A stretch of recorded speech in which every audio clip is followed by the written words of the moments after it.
welcome to all of you to this. It's an exciting day today, and Rick will get into the specifics about what we talked about earlier in the day.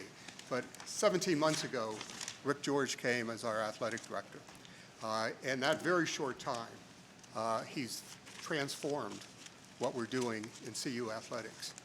Not only transformed the office of the athletic department, but he's transforming the facility. I think we'll have one of the top facilities in the country. And in a very short time, he's been extremely successful at raising funds. And there's a commitment from the Board of Regents, the president of the university, and certainly myself as chancellor, to make sure that we have the best facilities for our student athletes, both academically and athletically. And that's what we have going on right now that will be built in a very short time. So now I'm going to turn it over to Rick to make some comments. Great. Our AD. And I know usually this time of the year we talk about just about anything you guys want to talk about. So once we get done with this and ask questions, then anything that you want to talk about on whatever subject, happy to do it. And we'll give you candid answers like I always do.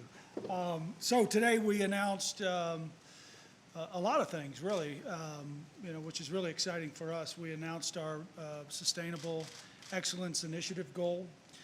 We announced that our co-chairs are going to be Kristen and Ariel Solomon. We're excited about that. It's two buffs, been in the community for a long time.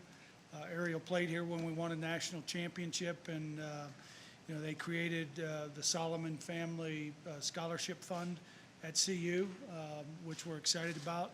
So they're invested in where we're going. So we're excited about that.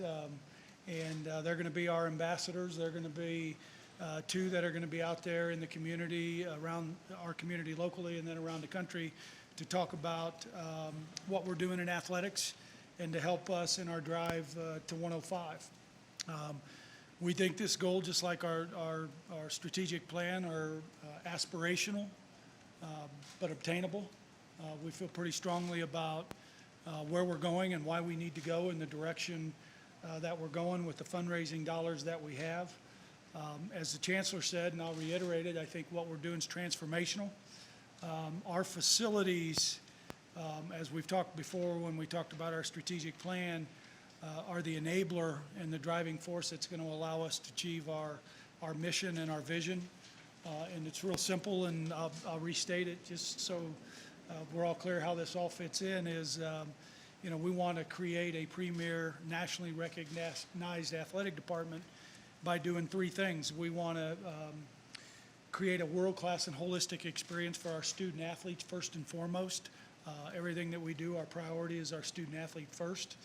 We want to do it in a fiscally responsible manner. We're going to spend the resources that we have. And it's important that we do it that way because we want our people that invest in what we're doing to understand that we're going to take great care of their resources that they provide to us. And then the third thing that we want to do is we want to compete for and win championships. That's what we're all about, and it's important for us. And the reason we're doing this, and as I told the group that we had together today when we announced this, is we're doing it because of our student athletes. In my opinion, we've got some of the best student athletes in the country, if not the world. Our student athletes are doing a phenomenal job. We just had our best term GPA in our history at a 2.961, which is significant. 10 of our 15 sports programs have over a 3.0. We had 14 4.0 student athletes this past semester. They're doing a great job in the classroom. They're competing in the classroom at a very high level. We're very proud of that. Equally, as we talk about where we're at athletically, we're 12th in the Learfield Cup, which I think is significant, given the fact that we have 17 sports teams that compete versus some that have 25 to 35. And so we're proud of being 12th after the fall sports. We've also had a lot of success, having won back-to-back national championships in cross-country, 4 Pac-12 cross-country championships in a row. Our women's cross-country's done a great job. Both volleyball and soccer went to the NCAA tournament. Our golf teams had a great fall, ranked 39th and 35th respectively. We've started off our indoor track season with 2 student athletes having personal best and setting a weight throw record by Alex Kazarian and Aubriana Torres setting 3 personal bests in the pentathlon and winning the Air Force Academy event. So, we're off doing some great things. I think our win percentage for all of our teams driven by the 100-0 record of our cross-country team. So I'll just throw that out there as a disclaimer that we're about 77% winning percentage for all of our sports teams together. So we're excited about what they're doing. We're also excited about what they're doing off the court.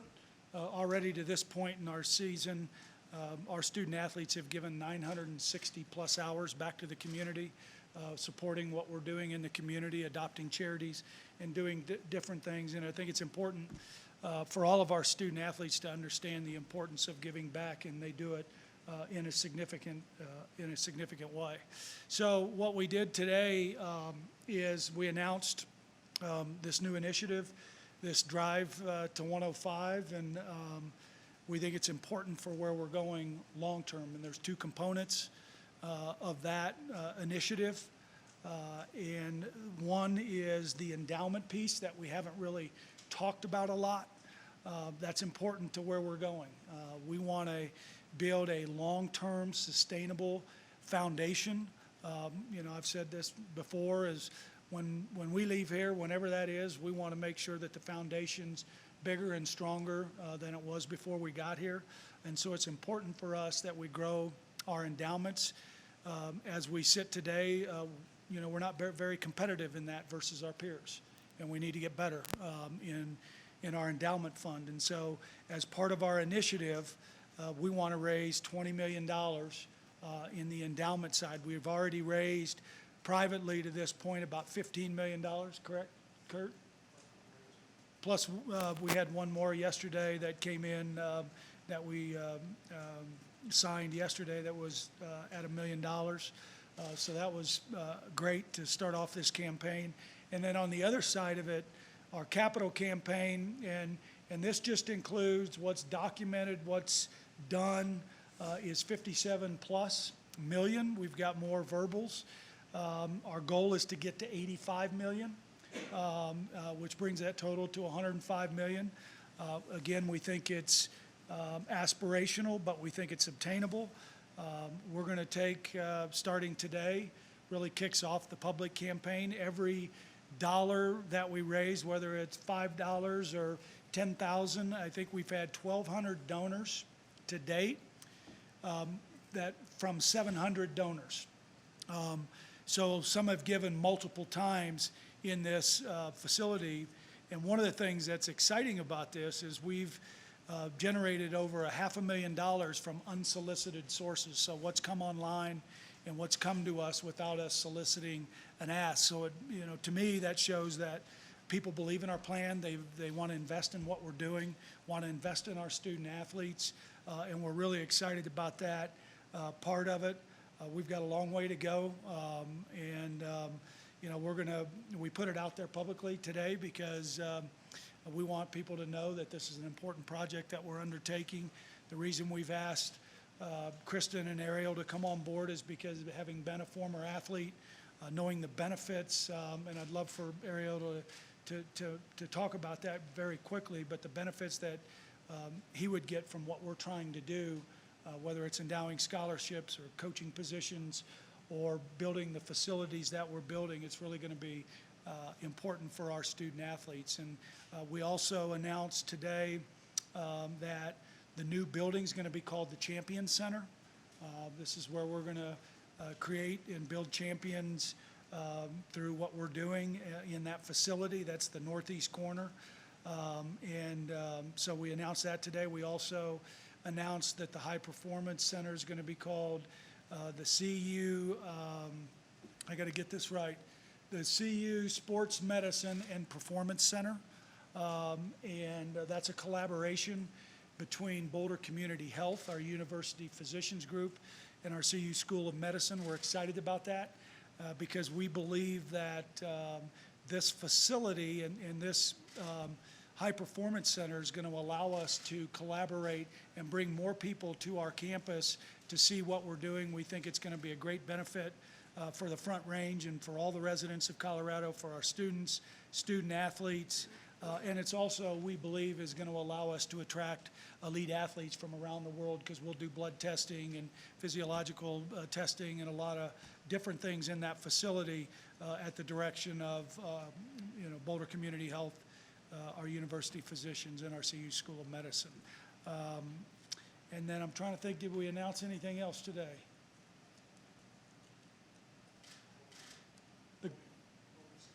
Oh, what we've secured so far.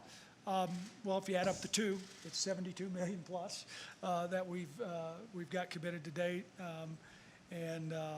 So we've got about 33 million that we need to raise.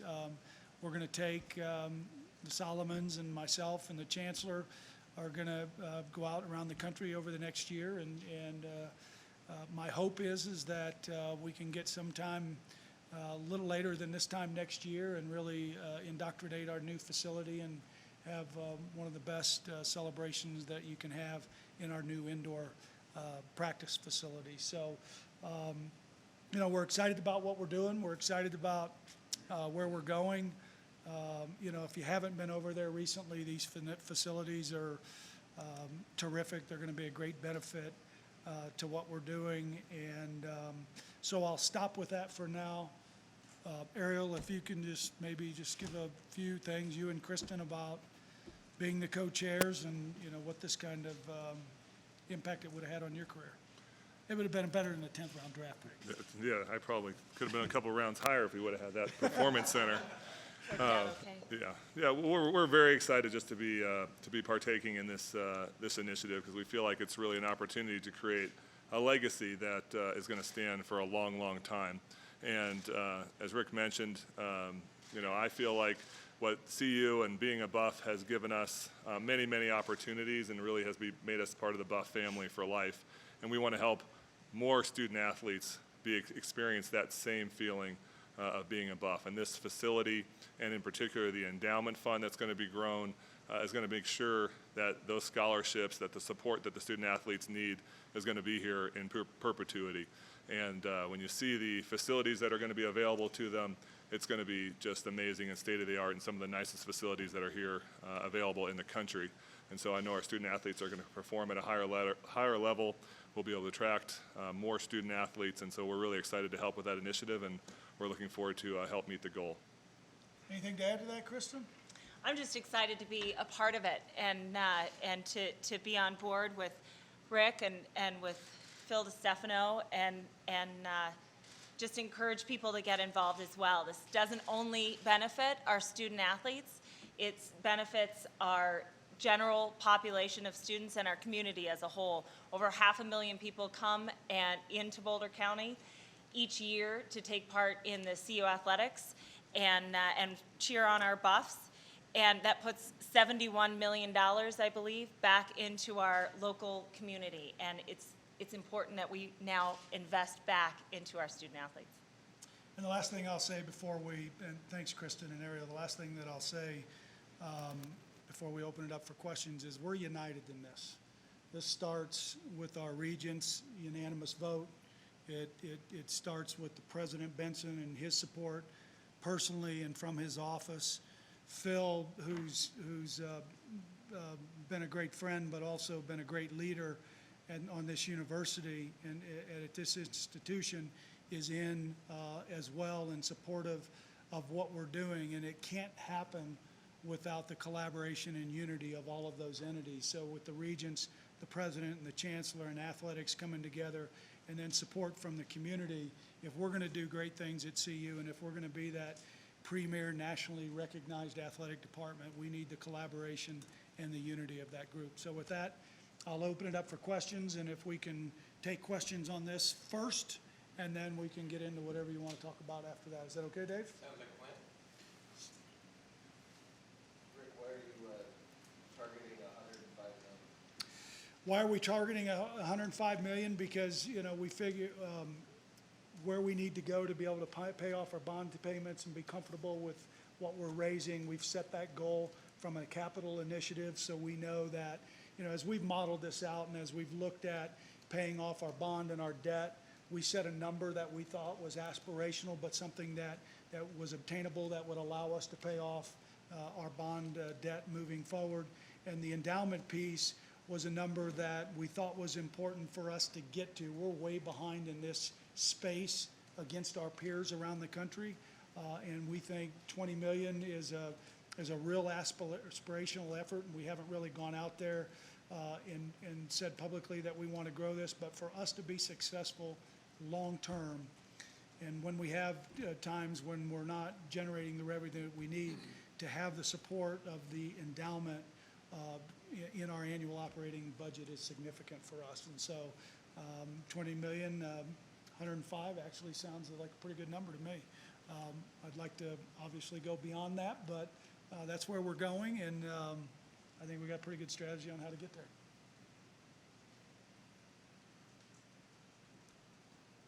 Do you get the sense that the efforts you've put forth so far are building on each other, or has it been difficult at times to get people to commit to this? It's been real interesting. I don't think it's been difficult. It's just being able to get to as many people as we want to get to. I think, one of the things that I heard when I got here is, I want to see a plan. I want to know what we're investing in. I want you to say I want you to do what you say you're going to do, and I don't want you to move the goalpost.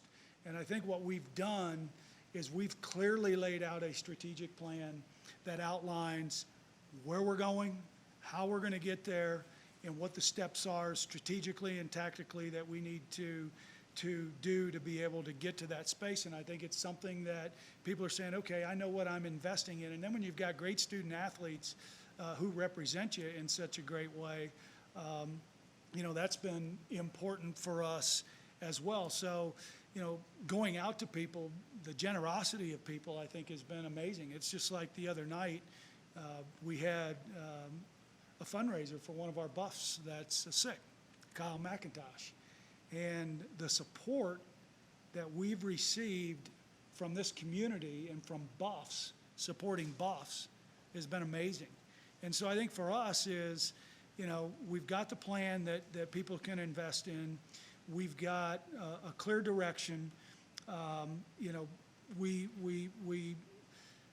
just got great student athletes, and Kyle McIntosh epitomizes that student athlete. It's the spirit of fight and being the best in all that you can do. People have been very gracious. To be able to get $500,000 of unsolicited money, online donations, of people believing in where you're going, I think says a lot for the Buff Nation and Buff family. And we've just got to go out there and see more people, and over the next 12 months or longer, and there's no timetable on this. That's why we call it sustainable. We're going to go after this and generate as much money as we can to provide the resources. If you look at our budget over the last couple of years, we've done a great job, I think, of keeping our expenses in line. Where we haven't done the job that we need to is generating the revenue and the resources that we need. And so we're going to really focus on that. But this initiative is at the forefront of all of that. All the other things, the licensing and sponsorship sales and all those other things will come along with that and with the success that we're having. And like I said, I think that's why people are investing, because they feel like we've got a clear plan. We're doing what we say we're going to do. We're not moving the goalposts. As a matter of fact, we're bringing them closer, because this build is aggressive. If you think about it, we didn't hire a design build team less than a year ago. And we're going to have a project, with the exception of our indoor practice facility, that'll be complete by the time our student athletes get here in August. And that's 337,000 square feet of new space, and it's 38,000 square feet of renovated space. We're tripling our academic center, our Herbst Academic Center. We're creating new sports medicine space, new strength and conditioning space. The benefit to our student athletes and our students in general, having an indoor track in our community, is going to be significant. So I think that's a long answer to your question. Ariel, what exactly will you recruited, so to speak, or how did that work out? Recruited him once, got to do it again. Right. Well, I think, we were, as I said, excited to see the goal, first of all, so close and so precisely laid out. And we're just really excited to be part of this new legacy that's being built. I know how important it was, the support that I got when I was at CU, both academically and athletically. As we all know, it's very difficult to compete in an academic classroom here at the University of Colorado, no matter who you are, and it's very difficult to compete on the performance athletic fields, no matter who you are, with the best athletes in the world. And I know that our athletes and our student athletes, they need more support, and so we're excited to help support those athletes that are here today and the ones that are going to come forward, because I think that's part of being a Buff, and that's why we want to give back for all the Buffs that came before me and to help support me and gave me the opportunity to come here. We want to help support the athletes here and the ones that will come in the future. Rick, the news release says that after the 105 million, you can turn your attention and focus to the next set of priorities. What would those be? Well, we haven't established what those will be yet. I mean, our focus right now, and, we've kind of had blinders on as it relates to these facilities because, when we initially started this, one of the requirements that the Regents had is that we generate 1/3 of the funding before we could begin to build. So, we really were laser focused on that, and to get to that point and then to get to this point where we could announce our next stage. But, there's a lot of things that I think we need to do long-term from a facility standpoint. At some point we'll need to address the inside of the Coors Event Center, and, we've got some other facilities that need some help. We've got our Balch Fieldhouse that we need to look at and address moving forward, along with the university, because I think, where that sits as a connector between athletics and academics, I know the Chancellor and I and others will be discussing that in the future. But, for now, we're laser focused on this because we need to get this done. We need to raise the revenues and the funds to comfortably pay this off long-term, and then we'll start focusing our energies on what's next. When you talk about sustainable, Colorado's history has been built this competitive, and then all of a sudden it starts to feel like this, and now you come back up. How do you change that trajectory that has been a roller coaster for? Well, there's always going to, there's always going to be cycles. There's going to be, times when things are going great and you're going up here, and then you're going to have, but what we hope is that when we have those years that aren't as successful as that we would like, is they're not valleys, they're just small declines in where we're going. And, from a sustainability standpoint, we want to sustain this. And so what we tell our student athletes today and our coaches, and we always talk about last year before we get into this year. And what we've talked about is that the bar that we just set, we want to go above that bar each and every year, and that we want to raise where we're going. And, we, like everything else, there's peaks and valleys to everything. We want to make our peaks high, and we want to make our valleys that don't go very, very deep. And so that's our focus. And, I think our student athletes have bought into it. Our coaches have bought into it. We push each other quite a bit. I'm a big fan of, a big believer in that you got to get people out of their comfort zone to make them great. And I think we're doing that. We've tried to be, we don't always go out and talk about our business, but, and what we're doing, but I think it's important when we put things out there publicly, because I think it holds us accountable. And sometimes when you put things out there publicly, it gets people out of their comfort zone, but I think that's what really generates greatness. So, From a financial standpoint, is that where the endowment fits in? Because you're talking about being able to pay, not just pay for this building that's being built, but continue to Right. to do these improvements, because you can't, but I don't, you have these huge fundraising efforts every, no, I don't think so. And there, we've got to do a better job of generating revenue outside our fundraising efforts. And we're looking at very creative ways. I mean, 3 of the things that we're doing in this facility, 3 different areas will be used for non-game day business. The new Touchdown Club, the Champions Club, and the Rooftop Terrace are ways. Having a partnership with our high-performance sports center is going to allow us to have some monthly and annual revenue that comes through that.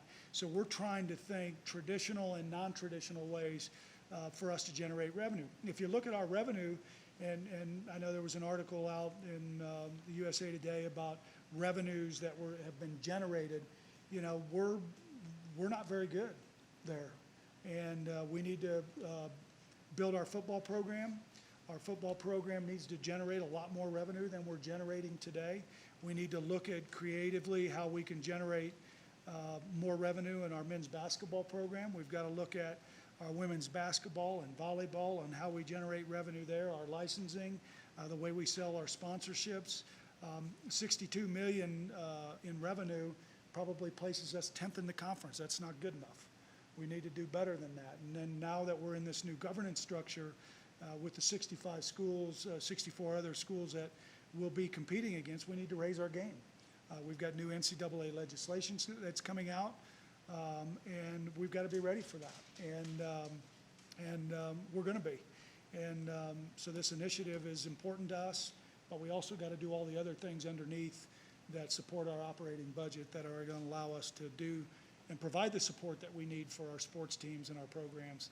And, you know, there's a lot of things that we want to fix, and I hear a lot, you know, from a lot of people about, you know, our speaker system, which I sat in the game Thursday night, and that was a mess, and, you know, we need to fix that. And there's a lot of things like that we got to fix, and we've got to prioritize what those are. But if we go back to what our priorities are, they focus on student athlete first and foremost. That's why we're building this facility. That's why we're tripling academic space. We're doubling sports medicine space. We're building a new weight room. We're providing the resources that will allow our student athletes to have that world-class and holistic experience. Chancellor DeStefano, I know you've traveled around the Pac-12 and seen a lot of what other schools have done to help their athletic departments, or what those athletic departments have done to help themselves. And I know you put a lot of time into exploring what CU needs to do and how it needs to go about doing it. I'm wondering, what have you learned in all of that? What has been most eye-opening to you?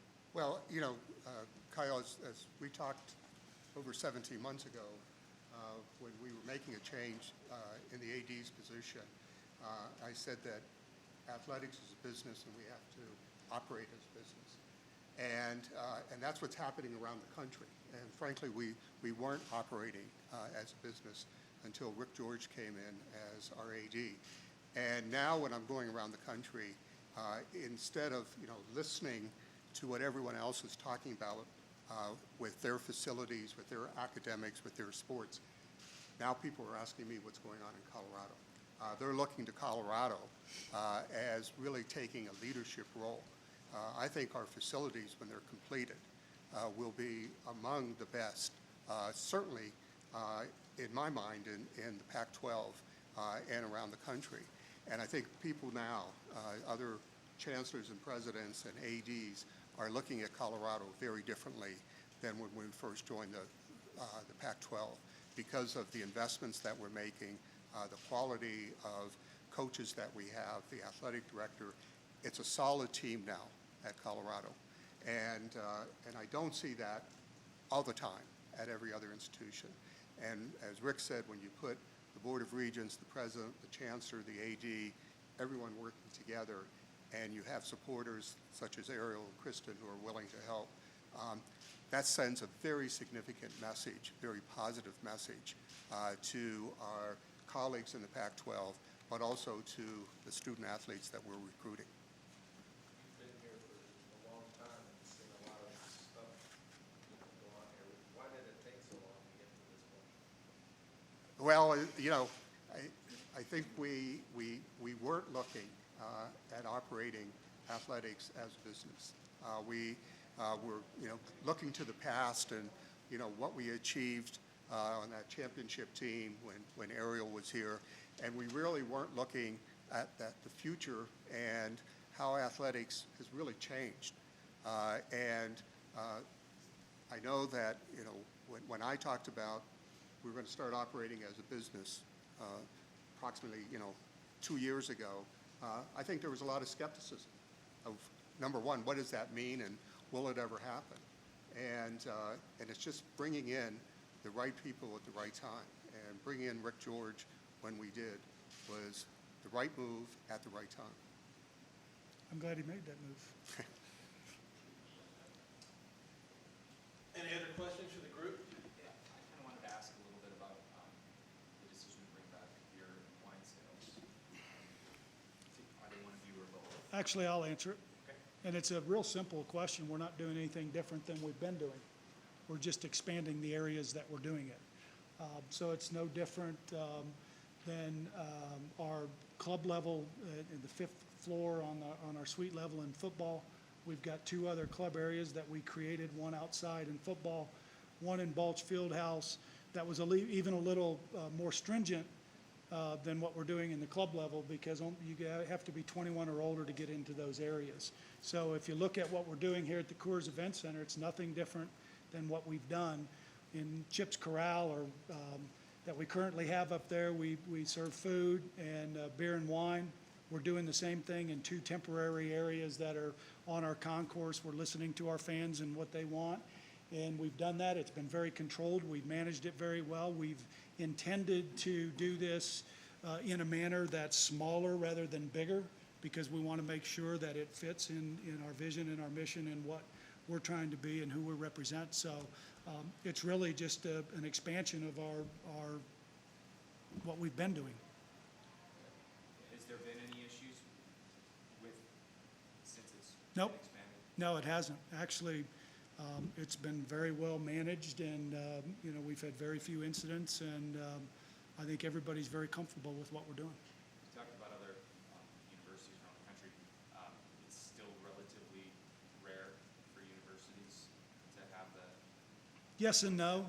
I don't think it's rare. I think if you look at everybody, I think there's a lot of schools that have club levels, and look, we're not looking around to see what other schools are doing. We're doing what's right for Boulder and CU, and that's how we make our decisions. And, I'm real confident about what we're doing and how we're doing it and the way it's supporting, what our fans want. And, we'll continue to look at it very closely because, what we want to do is we want to create an environment and an experience that everybody can enjoy. And, we're focused on our experience game day. We had some hits and some misses during football. We're changing things as we go. We've made some changes with our partner in Levy to create some new leadership here that I think is going to be beneficial for us. So, we're always looking at ways to get better. University went away from it in 2007 in this venue. What's changed since then? Which changed since when, 2007? So, well, we didn't, we're no longer selling beer and wine, or beer at least in the stadium. It's at the club level and those selected areas that Rick mentioned, and the same for Coors. And to my mind, I think it's actually helped, especially during football season, because you don't have the individuals leaving the stadium and going out to their cars and so on. It's controlled, it's managed very well, and we have very few incidents. So overall, I'm very pleased at what's been going on. Rick's going to stay and answer questions on whatever other topics you want to discuss, but anything else from Solomon to Chester? And I'll ask the last one. How did Boulder Knight, how did Boulder Panther hook up with the Fairview Mall? They all come over to Fairview. I love it. Kristen and Ariel, thanks. Thank you. We'll see Thank you. about Thank you. Chancellor, Thank thank you. So whatever else you all want to talk about, you guys can stay in here or hang out with Ryder or, I'm gonna go get the boy. okay. Are you gonna miss the hill that everybody has to run up? You had to run up? Oh, I tell you what, No, I was just saying, I thought when I was a player there that I was gonna make it big and put an escalator in or something, so no one had to do it. And then as soon as I left, I said, no, I'm never putting an escalator in there. They'll have to walk up there and help with the rest, yeah. absolutely. So they'll have to, I'm sure they'll find a way to torture them in another manner. Thanks, all.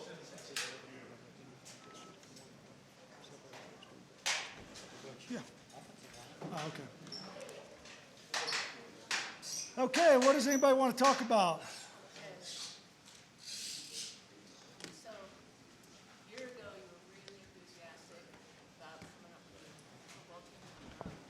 Yep. how not this past season, but this next year, you felt that it was all going to really come together. Now, after this past season, have you tempered your expectations? No, I think when we came out with our strategic plan and we said that we were going to win more games than we lose and we were going to go to a bowl game, I thought that was aspirational but obtainable. We won 4 games last year. I had every expectation that we would, win more than we lose this year. We didn't, which is disappointing. Because I know what going to a bowl game does to a program and how important it is. And so I was disappointed in being 2-10. I'm not disappointed at the competitive level of our student athletes. I think they went out there and compete and fought every game, but our goal was to win 6 games and go to a bowl. We didn't. It's not good enough to be 2-10. We need to get better. And Mike's and his staff are out there working to recruit a class, and I like what I've seen that's come in and reported in the spring. And we'll see how we end up in the next 10 days in recruiting. But we've got to get better. And Mike knows that, and I think if he sat here, he'd tell you exactly the same things that I'm telling you, that we've got to get better. And our goal is to go to bowl games and compete for and win championships, and football's no different than any other ones.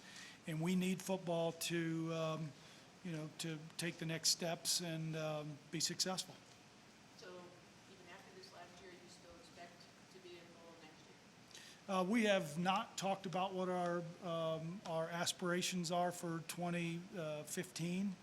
Mike and I haven't had a chance to sit down. We've sat down since the season's end, but we haven't really talked about next year. We're talking more about some immediate issues that we have. But I would expect that we would probably come up with something similar as far as where our goals are and our aspirations for our football team. But Mike and I haven't talked about that yet. We'll talk about that after recruiting. You tell fans who are seemingly getting pretty anxious about hiring a defensive coordinator? What would I tell them? I'd like to tell them to be patient, but they'd probably tell me that they're already being patient. We'll hire a defensive coordinator, as I've said, hopefully soon. I think, Mike's out there talking to some great people, and I know who we've talked to, and I'm not at liberty to discuss who those are. But I know he's had some good discussion with some top people.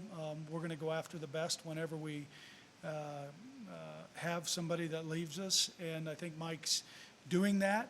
We haven't brought that search to a conclusion yet, but hopefully we will shortly, and it'll make our football program better.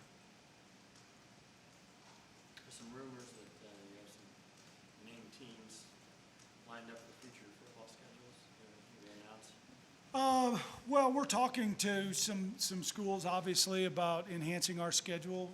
I think 2020 is probably the first where we have a need. Is that right, Dave?